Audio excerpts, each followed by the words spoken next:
বন্দি জীবনটাকে ভালো লাগে না, বন্ধুরা সব গেছে চলে কোথায় জানি না। মনে পড়ে তাই হাতটা বাড়াই, বন্ধু তোমারই খোঁজে, বন্ধু তোমারই খোঁজে।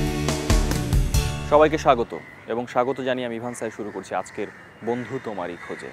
কি অসাধারণ একটা সম্পর্ক, কোনো রক্তের বাঁধন নেই, আত্মীয়তা নেই, চাওয়া পাওয়া নেই, একেবারে আছে স্বস্তি, আস্থা এবং নির্ভরতা। সেটাই বন্ধুত্ব এবং সেটাই বন্ধু।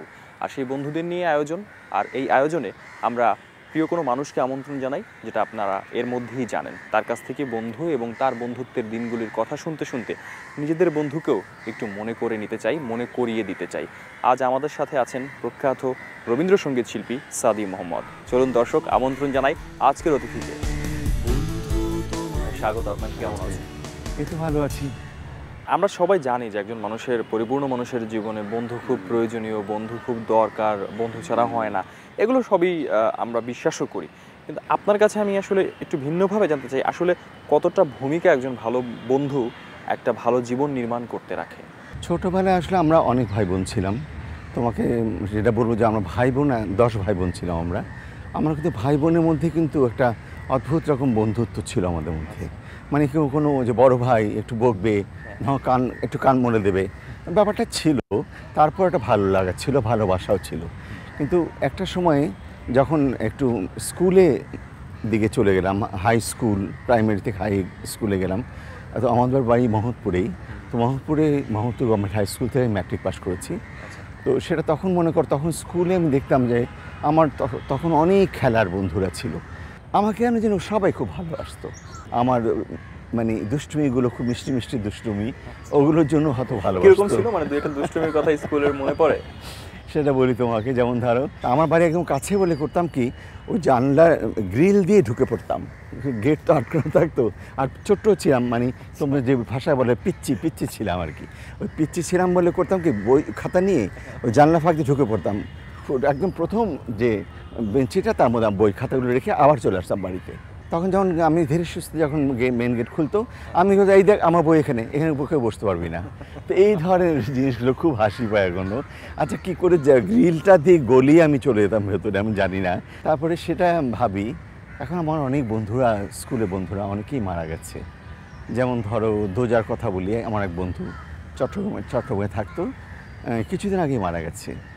তার কয়েকদিন আগে মারা গেছে আমার আরেক বন্ধু মুসলিউদ্দিন, ডাক্তার ছিল, হুমায়ুন। তারপরে সালে বলে আমাদের আরেক বন্ধু, সেও মারা গেছে। এই যে সবাই কীভাবে চলে যাচ্ছে, আর আমি খালি ভাবছি কি, আমিও তাহলে এগোচ্ছি, সামনের দিকে মনে হয় এগোচ্ছি। আমরা চাই যে আপনি আরো বহুদিন আমাদের না, এইটা বলো না, বহুদিন বাঁচতে আমি চাই না। আমি চাই টনটনে গলায় বাঁচবো, যতদিন বাঁচবো ততদিন টনটনে গলায় গান গাইব। সেভাবেই বেঁচে থাকেন, সেটাই আমাদের প্রত্যাশা। কিন্তু সেই বেঁচে থাকার জীবনে যে সময়গুলো বাঁচতে বাঁচতে পার করেছেন, সেই সময়ের আবার একটু বন্ধুত্বের কথাতেই আমি আবার ফিরে যাব। হ্যাঁ, আমার এখন একজন বন্ধু আছেন, ডক্টর এসআই মল্লিক, খুব নামকরা মনোবিজ্ঞানী। তো তার সঙ্গে আমার খুব একটা আদান প্রদান হয় আর কি। স্কুলের বন্ধু, হ্যাঁ, স্কুলের বন্ধু, কলেজের বন্ধু, সব কিছুই। এখন মনে করো মল্লিককে বললাম যে মল্লিক, তোর সময় হবে একটু আয় না, হয়তো মনের কিছু, আমার কোনো একটা কিছু একটু ভাগ করব, মানে মনের কিছু কথা ভাগ করতে হয় জানো। ও মল্লিককে বললে ও আমাকে সময় দেয়, ও এত নামকরা ডাক্তার, এবং মনে করে এত যে সে মানে ব্যস্ত, তার মধ্যেও আমিও ব্যস্ত। তো দুজন মিলে সময় বের করি। মল্লিক চলে আয় সকালের দিকে, সারা দুপুর থাকবো, খাবি টাবি এখানে, একটু তোর সাথে কথা বলবো। আচ্ছা, আপনার এই কথাটা শুনতে শুনতে আমার মনে একটা প্রশ্ন জেগেছে। আপনি বলছিলেন যে মাঝে মাঝেই তাকে, বন্ধুকে ডাকেন, একসাথে সময় পার করেন, কিন্তু এই জীবনের নিয়মে নানান সময় আমাদের মনের ভিতরে বিক্ষিপ্ততা আসে, বিষণ্ণতা আসে, মাঝে মাঝে মন ভার হয়ে যায়। আদতে কি এই বন্ধুদেরকে ডেকে হয়তো দু চারটা কথা তাকে বললাম, একটু ভাগ করে নিলাম, তাতে কি সেই ভার মুক্ত বা একটু রিলিফ কি ঘটে? হ্যাঁ, নিঃসন্দেহে একটু একটু তো ঘটেই, না হলে আমি ডাকবো কেন, বা আমি আমার যে পাশে একজনকে আমি চাইবো কেন? হ্যাঁ, আমার আরেক বন্ধু আছে, অরু, থাকে আমেরিকায়। ঢাকাতে এলে যতদিন থাকবে, আমার মনে রোজই ওর সঙ্গে আমার একবার দেখা হয়। কারণ ওর বাড়িতে আমি আমার প্রথম গানের, মানে ওর বোন গান করতো, রেবা। তা আমি মনে করো ওর বাড়িতে গিয়ে, ওর ছোটো টেপ রেকর্ডার ছিল, আমাদের বাড়িতে কোনো রেডিও ছিল না। 71-এর পরে সব তোমার লুট হয়ে গেছিলো, বাড়ি পুড়িয়ে দিয়েছিলো। তো কলেজের সমস্ত ক্লাস কমপ্লিট করে রেজিস্ট্রেশন বন্ডে কলেজ থেকে পাশ করেছি আমি। কলেজে ক্লাস শেষ করে অরুর বাড়ি চলে যেতাম। ওর বাড়ি থেকে ওখানে গিয়ে, হ্যাঁ ওখানে গিয়ে গানের টানে চলতাম। ওখানে গিয়ে খুব দুপুরে খেয়ে এটে আমাকে রুম ছেড়ে দিত অরু। আমি একদম সন্ধ্যা অবধি গান খালি লিখতাম আর ক্যাসেট থেকে গান শুনে শুনে লিখতেন এবং লিখতাম, মানুষ লিখতে হবে না, লিখে লিখে আমি গানগুলো সুরগুলো তুলতাম হারমোনিয়ামে। এই একটা নেশা ছিল আমার, যে নেশা আমাকে আজও আছে, যে নেশা আমাকে আমার ইঞ্জিনিয়ারিং পড়া ছেড়ে আমি মনে করো পাগলের মতো, সবাই বললো পাগল, আমি বিশ্বভারতী বিশ্ববিদ্যালয় মানে শান্তিনিকেতনে চলে গেলাম। তাই বলি আর কি, যে সেটাই বলি, আমরা এগুলো, আমার মা এখনও বেঁচে আছেন, ওনার প্রায় 90-এর কাছাকাছি বয়স। তা আমার মাকে এই যে আসার সময় বলে এসেছি, এখন আসলে কি হতো, ইভেন আমার মাকে নিয়ে কিন্তু আমাদের সব কিছু মানে এই যে এতক্ষণ তোমার সাথে কথা বলছি, এসে মনে হচ্ছে যে কখন মার কাছে যাব। মা আমাকে অনেক বেশি মিস করছে, আমাকে মনে হয় মা এবং মিস করেও, জানো। উনি করেন কি, ওনার রুমে একটা সিডি প্লেয়ার আছে, ওখানে শুধুই আমার গান।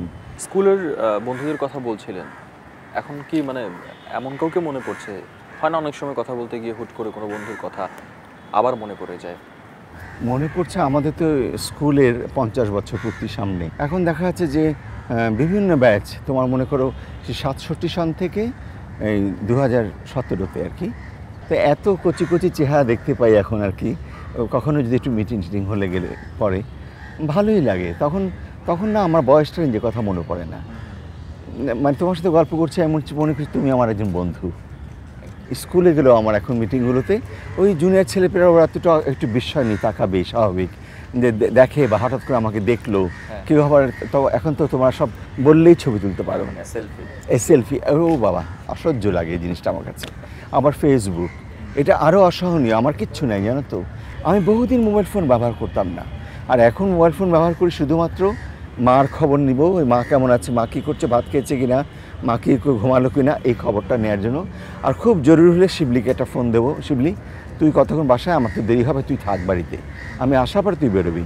আমি সত্যি বলছি, ফোনটা অবশ্যই খুব প্রয়োজনীয়, কিন্তু এর বেশি আমি চাই না। ওই যে ফেসবুক বলো, এখন আমার নামে ভুয়া ফেসবুক খুলে বসে আছে 2টো না 3টে, আমি কিছুই বুঝি না।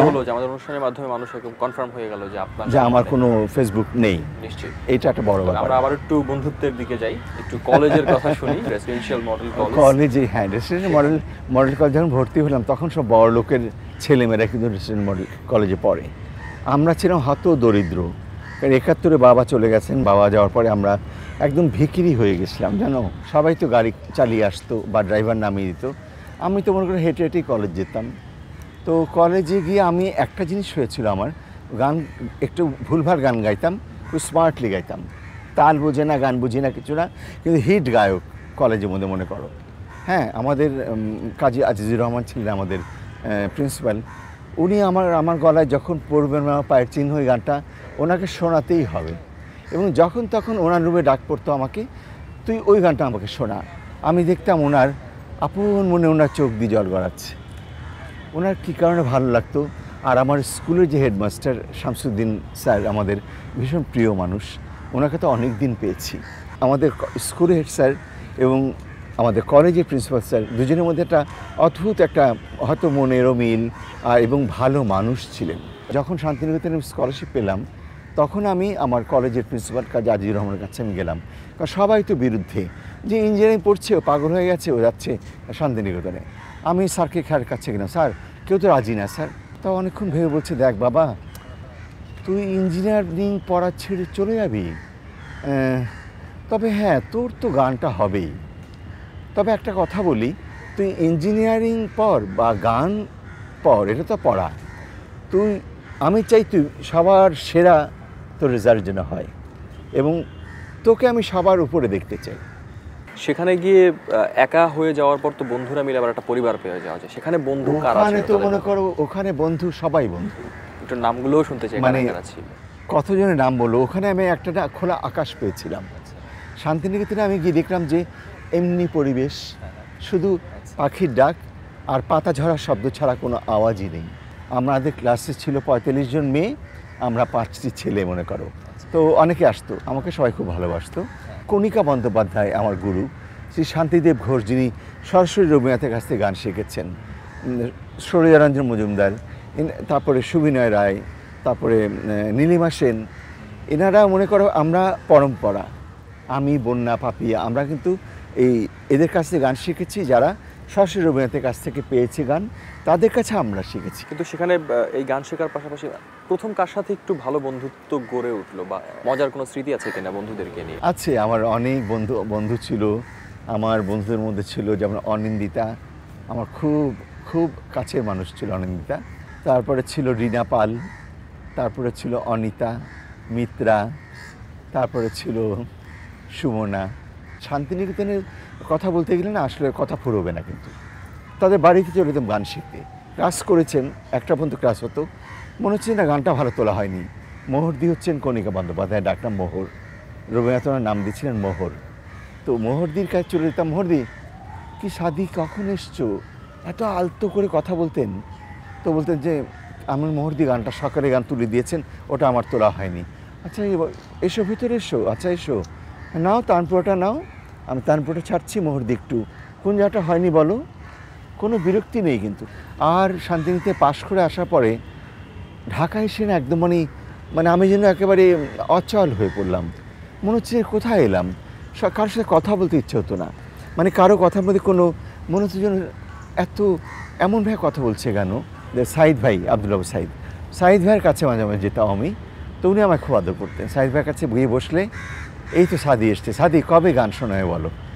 তখন উনি একটা আয়োজন করলেন, আমি আর বন্যা, আমাদের দুজনের প্রথম মনে হয় সবচেয়ে বড় একটা অনুষ্ঠান আমাদের দুজন মিলে করলাম। কত লোক এসেছিল জানো গান শুনতে। তখন মানে বন্যা আর আমাকে সবাই চিনলো আর কি। এবং গান যে কীভাবে করলাম আর শেষ নেই, 2-3 ঘন্টা গান গেয়েছিলাম। সেই থেকে আমার সাহিত্য কেন্দ্রের প্রতি একটা আমার ভালো লাগা কাজ করে। ভাইয়া ভালো লাগার আরও গল্প শুনবো, তবে আপনার জন্য একটা চমকের মতোও আছে, কিন্তু একটু জায়গাটা আরেকটা বার চেঞ্জ করতে চাই। বাট তার আগে আপনি একটা গানের কথা বলছিলেন, আমরা কি দর্শকদের জন্য একটু খালি গলায় 2 লাইন শুনবো? এত কথা বলে গান গাওয়া যায়? ছোট করে যদি দর্শকদের, এটা উপহার হবে সবার জন্য। উপহার হবে। যখন পড়বে না মোর পায়ের চিহ্ন এই বাটে, আমি বাইব না মোর খেয়া তরি এই ঘাটে গো, যখন পড়বে না মোর পায়ের চিহ্ন এই বাটে। চমকের কথা বলছিলাম, কিন্তু তার আগে বলি যে আপনি তো তারপর দীর্ঘ একটা শিক্ষকতা জীবন। হ্যাঁ, আমার তখন না তখন আমার একটা কাজ দরকার ছিল। আমি প্রচণ্ড কাজ খুঁজে বেড়াচ্ছি, যে গান শিখে এলাম, কাজ পাচ্ছি না। হঠাৎ করেই সরকারি সঙ্গীত মহাবিদ্যালয়, বাংলাদেশে একটি কলেজ আর কি, ওখানে আমি প্রভাষক হিসেবে আমি 81তেই আমি যোগদান করলাম। করে রবীন্দ্রসঙ্গীত ডিপার্টমেন্টের আমি একসময় হেড হয়ে গেলাম। তারপরে মনে করো যে তখন একটা আমার প্রচণ্ড উদ্দাম, জানো, আমি শুধু গান শেখাচ্ছি আর শেখাচ্ছি, কোনো নেই, এর মধ্যে কোনো কার্পণ্যতা নেই, যদিও আমি এখনও কার্পণ্য নিজেকে উজাড় করে দেয়। গানের মানুষদের সাথে আপনার কাদের কথা বলবেন যাদের সাথে আসলে বন্ধুত্বপূর্ণ সময় কাটে, বা তাদেরকে বন্ধু বলা যায়, কিংবা তাদেরকে নিয়ে সময়টা কি? দেখো, গানের জগতে আমাকে ভালোবাসে না, আমি খুব জোর গলায় বলতে চাই কথা, আমাকে ভালোবাসে না গানের মানুষরা খুব কম তুমি পাবে। আমাকে সবাই ভালোবাসে, এটা আমার বিশাল একটা ভাগ্য। তুমি বলো নজরুলগীতি শিল্পী যারা আছে তারাও, এই শাহিন সামাদ বলো, আমাদের ফাতেমা বলো, টগর বলো, তারপরে তোমার যে আমাদের ফেরদৌসী রহমান, আমরা ময়না বলে ডাকি ওকে, সাবিনা আপা মনে করো, হ্যাঁ, এনারা মনে করো আমাকে দেখলেই কত মজা করে, খুনসুটি করে, কত আদর করে। তারপরে গানের যারা খুরশিদ আলম আছেন, উনি এত উঁচু মাপের শিল্পী। তারপরে আরও যারা ছিলেন, মাহমুদুল মিতা বেঁচে নেই, উনিও খুব আমাকে স্নেহ করতেন। আব্দুল জব্বার ভাই তো আমাকে বুকে জড়িয়ে দেওয়ার একেবারে বলতে গেলে। তো এদের মধ্যে আমি আর রবীন্দ্রনাথের গানের মধ্যে আমি সেই তপন মাহমুদ থেকে শুরু করে মনে করো এই সাজেদ আকবর, সালমা আকবর, এরা অবশ্য আমার ছাত্রী, সালমা আকবর। তারপরে বন্যা, পাপিয়া, আমি কার কথা ছেড়ে কার কথা বলবো বলো। আমি আসলে এরা আমার গুরু বোন, বন্যা পাপিয়া তো আমার গুরু বোন, কিন্তু তারপরে বলবো যে ওরা আমাকে এতই ভালোবাসে আমি বোঝাতে পারবো না তোমাকে। আচ্ছা, তাদের মাঝখান থেকে যদি আপনি যাদের কথা বলছিলেন, কেউ না কেউ এখন আপনার সাথে কথা বলেন, এসে কেমন লাগবে আপনার? আমার দারুণ লাগবে। কাকে তুমি আনবে, আমি তো রীতিমতো পুলকিত অনুভব করছি ভেতরে। আমি জানি না তুমি কাকে নিয়ে আসবে। আমরা সেই সময়টা তৈরি করতে চাই, কিন্তু কোথাও একটু বসে, সামনে একটু যাই, বসি, দেখি। ভাইয়া একটু জানতে ইচ্ছে করছে যে এরকম একেবারে প্রকৃতির মাঝে এসে বন্ধুদের কথা যখন বলছেন, তাদের সেই স্মৃতি আচরণ করছেন, কেমন লাগছে? খুব ভালো লাগছে। আমার তো মনে হচ্ছে শান্তিনিকেতনে বসে আছি আমি, ঠিক তেমনি মনে হচ্ছে। তোমাকে একটু বললাম না যে প্রকৃতি এত সুন্দর, শান্তিনিকেতনও কিন্তু এমনই, জানো। আমি এক চমকের কথা বলছিলাম আপনাকে। হ্যাঁ, কি চমক বলো তো? আমরা চেষ্টা করেছি আপনার খুব কাছের একজন বন্ধুকে, তিনি আমাদেরও ভীষণ প্রিয় মানুষ, তিনি একেবারে নিজ নামে খ্যাত একজন মানুষ, নামটা বলে দিলে চমকটা থাকবে না, দেখতে পাচ্ছি না কেন? আচ্ছা, আমরা স্বাগত জানাই। দেখতে পাচ্ছি না তো ওকে আমি, প্লিজ স্বাগত। ওরে বাবা, কত হাজার বছর পর তোমার আমার না, তুমি সত্যি বলনি না আমাকে বলনি। দেখো তুই কান্নটা ভালো করেছো বলনি।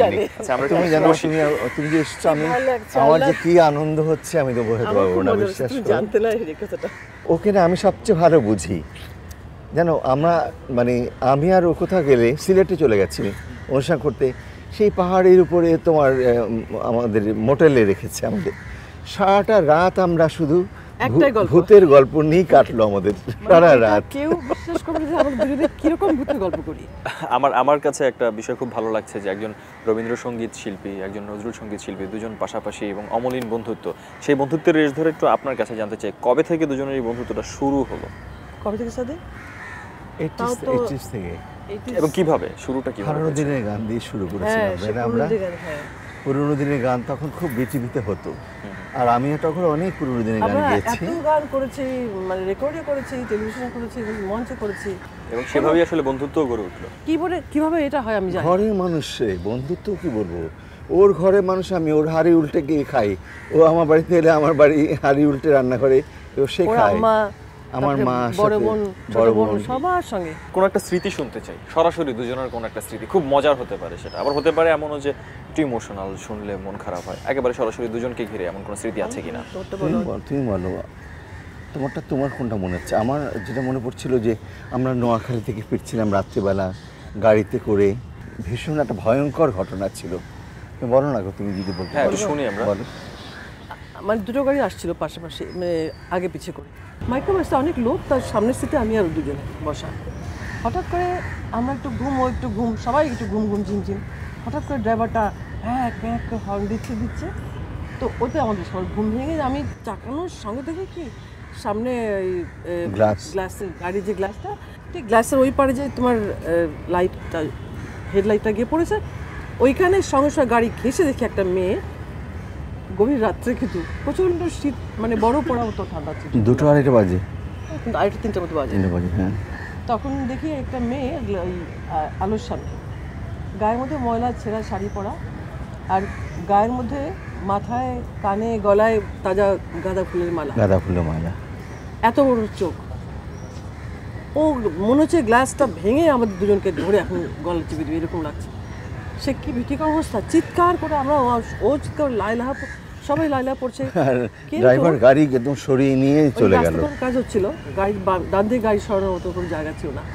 ওই ব্রেক করতে ডান দিকে নিয়ে সবাই বলছে আপনি ডান দিক দিয়ে কাটেন, ওকে তো মেয়েটা সরলো না, তার গা ঘেঁষে ডান দিক দিয়ে গাড়িটা পাস করে নিয়ে কোনোভাবে নিয়ে গাড়িটা বের করে নিয়ে আসলো, কিন্তু স্পিড দিতে পারছে না, রাস্তার কাজ। ওটা একটা ভয়ঙ্কর ঘটনা ছিল আমাদের জন্য। আচ্ছা, আমরা সেই ঘটনা থেকে এবার একটু আনন্দ উচ্ছলতার দিকে আসি। এখন যখন আবার দুজনের এরকম দেখা হয় হুটহাট করে বা অনেকদিন পর হলেও, তখন আলোচনার, মানে কাজের বাইরে আলোচনার বিষয় বা আড্ডার বিষয় কি থাকে, গল্পের বিষয় কি থাকে? ভূত। হ্যাঁ, খালি ভূতের গল্প হচ্ছে। দেখো এই অনুষ্ঠান যারা দেখবে, এখন আমাকে সবাই আসলে শুধু ভূতের ঝুলি কয়টা আছে আমাকে দেখাতে হবে এর করে। আচ্ছা, আরেকটা বিষয় জানতে ইচ্ছে করে, যে একটা বিষয় থাকে যাকে অনেক বেশি পছন্দ আমরা করি যে মানুষটাকে, তার প্রতি কিছুটা অভিযোগও নানান সময় থাকে। তো দুজনের প্রতি দুজনের এরকম কোনো অভিযোগ কি আছে? অভিযোগ আমি আমার চোখে তেমন পড়েনি। আর আমার অভিযোগ হচ্ছে সে ফোন করতে চায় না এবং ফোন ধরতে চায় না। এমনও দিন গেছে আমার ড্রাইভার দিয়ে বলে পাঠিয়েছে এটা। এত দুর্নাম করছো গো, শোনো গলাটা ঠিক রাখার জন্য আছে, সেটা আমাকে বলতে হবে। ওর মাকে ও অসম্ভব ভালোবাসে, পায়ের কাছে বসে মাকে খাওয়ায়, মাকে দেখে, সব এটা আমার খুব ভালো লাগে। সেই ভালো লাগার রেশ ধরে, বন্ধুত্বের আইডলের রেশ ধরে আমরা অনুষ্ঠান থেকে বিদায় নিতে চাই। আমাদের সময়ের নিয়মে বাধা পড়তে হয়, সময়ের নিয়মেই চলে যাচ্ছি। তবে যাবার আগে যেটা আমার ইচ্ছে করছে, আজকে দুজনের একসাথে কোনো একটা গান শুনতে শুনতে বিদায় নিব। যদি সেটা সম্ভব হয় আমাদের জন্য একটা বড় পাওয়া হবে, দর্শকদের জন্য একটা বড় পাওয়া হবে। তার আগে আমি একটু বিদায় নিয়ে আসি, তারপর যে গানটা শুনবো। আচ্ছা, এবং ঠিক আছে। দুজনকে ধন্যবাদ, অসংখ্য ধন্যবাদ আমাদেরকে সময় দেওয়ার জন্য। এরকম একেবারে এরকম চির তরুণীর মতন থাকুন সব সময়। আমি একটু বিদায় নিয়ে আসি। তোমাকেও ধন্যবাদ। গানের মানুষ পেয়েছিলাম, বন্ধুদের কথা বলছিলাম, এবং গানেই বলা আছে বন্ধু তোমার পথের সাথীকে চিনে নিও। এই বন্ধুকে চিনতে পারা একটি বড় প্রশ্ন, কঠিনও বটে। বন্ধু চিনতে ভুল হলে জীবন দুর্বিষহ হয়ে ওঠে, জীবন কঠিন হয়ে যায়। কিন্তু একবার বন্ধুকে চিনে ফেললে সেই বন্ধুকে নিয়ে পথ চলতে চলতে আপনার মনেই হতে পারে গেয়ে উঠি, এই পথ যদি না শেষ হয় তবে কেমন হতো তুমি বলো তো। সেই বন্ধুত্বের আহ্বান রেখে এবং সময়ের পথ বেয়ে আগামী সপ্তাহে আবারও আপনার প্রিয় চ্যানেল এনটিভির পর্দায় আপনার প্রিয় অনুষ্ঠান বন্ধু তোমারই খোঁজে এই আয়োজন নিয়ে হাজির হয়ে যাব। ততক্ষণ পর্যন্ত ভীষণ ভালো থাকুন। আল্লাহ হাফেজ। গানটা শুনি। এই পথ যদি না শেষ হয় তবে কেমন হতো তুমি বলো তো। তুমি বলো। এই পথ যদি না শেষ হয় তবে কেমন হতো তুমি বলো তো। যদি পৃথিবীটা স্বপ্নের দেশ হয় তবে কেমন হতো তুমি বলো তো। তুমি বলো। তুমি বলো। তুমি বলো। আহা তুমি আচ্ছা বলো। তুমি বলো। ধ্যাৎ, একজন বললেই হলো। আচ্ছা দুজনেই বলো।